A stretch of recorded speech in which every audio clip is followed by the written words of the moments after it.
Now this is a story about a little shoemaker, a little humble shoemaker, and he loved the Lord. You love Jesus? Yeah. Well, he did too. He loved Jesus. He loved the Lord. And his name was Conrad. What was his name? Conrad. Conrad. All right, and it goes like this. It happened one day at the year's white end that two neighbors called on an old-time friend. And they found his little shop so meager and clean, made gay with 1,000 clouds of green. And Conrad was sitting with a face of shine when he suddenly stopped as he stitched a twine, and he said, "Old friends, at dawn today, when the cock was crowing the night away, the Lord appeared in a dream to me.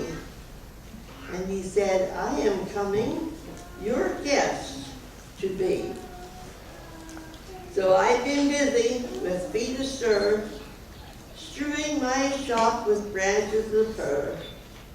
The table is spread, and the kettle is shined, and over the rafters the holly is twined.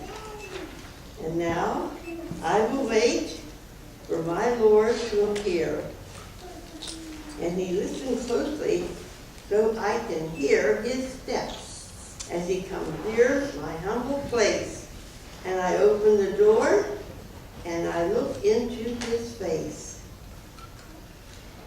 So his friends went home and they left Conrad alone. For this was the happiest day he had known. For long since his family had passed away, and Conrad had spent many a sad Christmas day. But he knew, with the Lord as his Christmas guest, this Christmas would be the dearest and the best. And he listened with only joy in his heart. And with every sound, he would rise with a start and look for the Lord to be standing there in answer to his earnest prayer. So he ran to the window after hearing a sound, but all that he saw on the snow-covered ground was a shabby old beggar, whose shoes were torn and all of his clothes were ragged and worn. So Conrad was touched, and he went to the door, and he said, your feet must be frozen and sore, and I have some shoes for you in my shop, and a coat that will keep you warmer too." So with a grateful heart, the man went away. But as Conrad noticed the time of day, he wondered what was making his Lord be so late, and how much longer he would have to wait. When he heard a knock, and he ran to the door, but it was only a stranger once more. A bent old woman with a shawl of black and a bundle of little sticks piled on her back. She asked for only a place to sit and rest,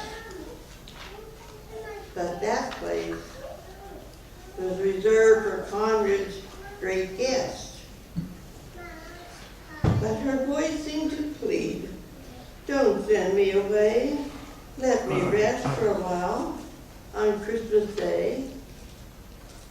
So Conrad brewed her a steaming cup, and he told her to sit at the table and sup. But after she left, he was filled with dismay, for he saw that the hours of Christmas Day was passing away, and the Lord had not come, as he said he would, and Conrad felt sure he must have misunderstood. when out in the stillness he heard a cry. Please, help me and tell me, where am I? So again he opened his family door and stood disappointed as twice before. It was only a little child who had wandered away and was left lost from her family on Christmas Day. Well, again, Conrad's heart was heavy and sad, but he knew he should make this little girl glad. So he called her in, wiped her tears, quieted all her childish fears. Then he led her back to her home once more. But as he entered his own darkened door, he knew now the Lord was not coming today. For the hours of Christmas had passed away. So he went to his room and he knelt down to pray. And he said, Dear Lord, why did you delay? What kept you from coming to call on me? For I wanted so much your face to see. And soft in the silence, a voice he heard. Lift up your head, for I kept my word. 3 times my shadow crossed your forehead. 3 times I came to your lonely door. For I was a beggar with the bruised cold feet. I was the woman that you gave to eat.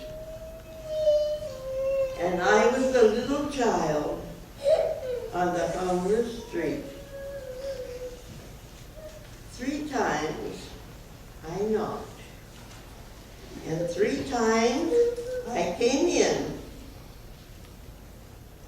and each time I found the warmth and the love of a friend.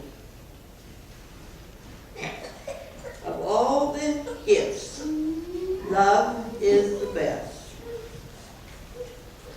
And then Jesus, Conrad, I was honored to be your Christmas